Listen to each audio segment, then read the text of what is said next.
All right, thank you once again. We are here to cover this interesting topic.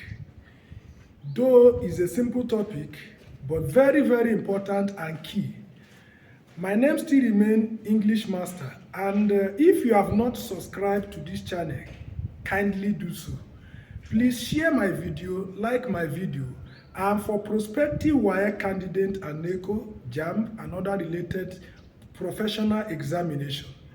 This channel is for you, and I promise that once you follow my teachings and updates, you are going to come out successfully. Today we have a topic before us, say phrase. A phrase is a group of words that works together in a sentence but does not contain a subject or a verb. Please, I would like you to mark two things, subject and what? Verb. When we talk about a phrase, we have a lot of definitions, but I just pick these three in order to achieve the objective of this teaching. A phrase works together in a sentence to form a sentence. It works together to form a sentence. But one thing is that a phrase does not have subject, neither does it have verb. But some may argue it and say a phrase have subject.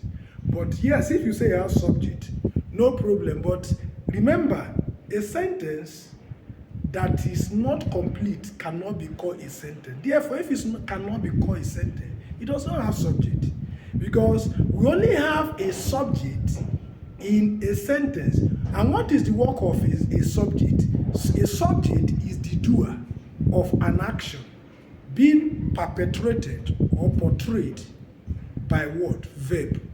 Therefore, I will say that this definition is superb because of what? It says a phrase is a group of words that works together in a sentence but does not contain a subject or a verb. Yes. Another definition, a phrase is a group of words that cannot stand alone. A phrase does not have finite verb. That means a phrase cannot stand alone. What do we mean by standing alone? Is that a phrase cannot make complete sense. It cannot make a complete sense. So, since it cannot make a complete sense, it cannot stand alone. Therefore, the next thing, it does not have finite verb. What is finite verb? It means main verb. Main verb. There is a difference between main verb and auxiliary verb. Auxiliary verb are all these are, is, was, and other related verbs like that. But when we talk about main verb, for example, dance is main verb. Kill is main verb. Jump is main verb. So a phrase does not have finite verb, which is what? Main verb. Then the last definition before we go into examples is a phrase is a group of words that are structurally correct. I want you to mark this word, structurally. Structurally. That means in a structural manner by which grammatical terms are accepted, a phrase is being grouped in that way or arranged in that way. But what? He says does not make sense. It does not make sense. Why do we say it does not make sense? It means if we talk about a phrase, we say, what are you saying? Complete it. It does not have meaning. So any group of words, as far as from 2 or 3 and above words that does not have meaning, but in a structural manner is correct, it can be called a phrase. Let's quickly look at examples. Examples, the red car. If we say the red car is a phrase. In a structural manner, it starts with an article, definite article.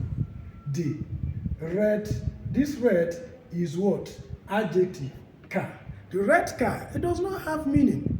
But if you say the red car belongs to my father, that is what? We can call it a clause or a sentence. But in this manner, it does not have meaning. So that is why, if we are going by a definition that I gave here, that phrase are group of words structurally correct, but does not have what?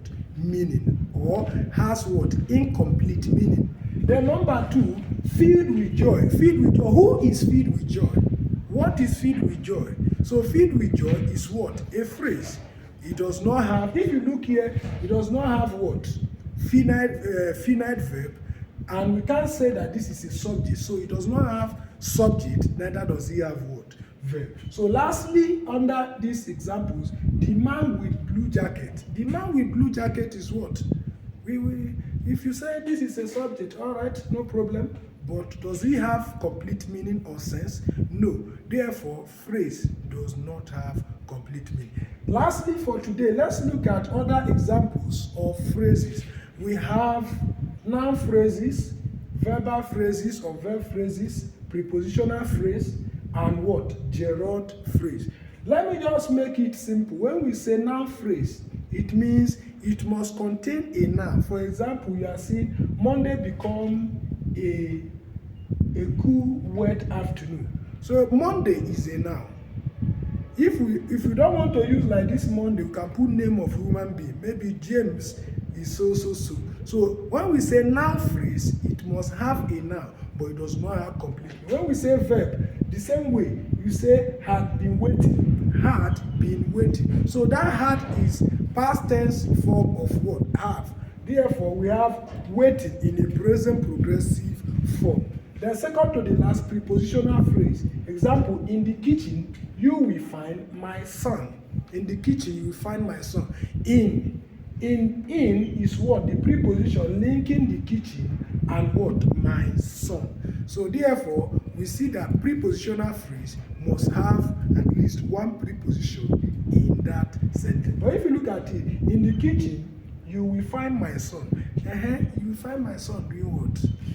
In the kitchen, what happened to my son? Or in the kitchen, what should I tell your son? So you see that is a phrase, group of words, structurally correct, but does not have complete meaning. Then lastly, gerund phrase. When we say gerund simply means verb in ing form or in a present continuous tense form, acting as a subject of a sentence. Therefore, once you have such starting a sentence, we call it gerund. Example, eating beans on a hot day. Eating beans. So this eating is what is starting the sentence. So whenever you have anything starting in ing form, it is called what? Gerund. For example, if we say jumping, maybe we say jumping is a good exercise. So that jumping makes it what? Gerund. So thank you so much. We have learned what is called phrase today. Phrase simply means group of words structurally correct but does not have complete meaning. So kindly subscribe to this channel.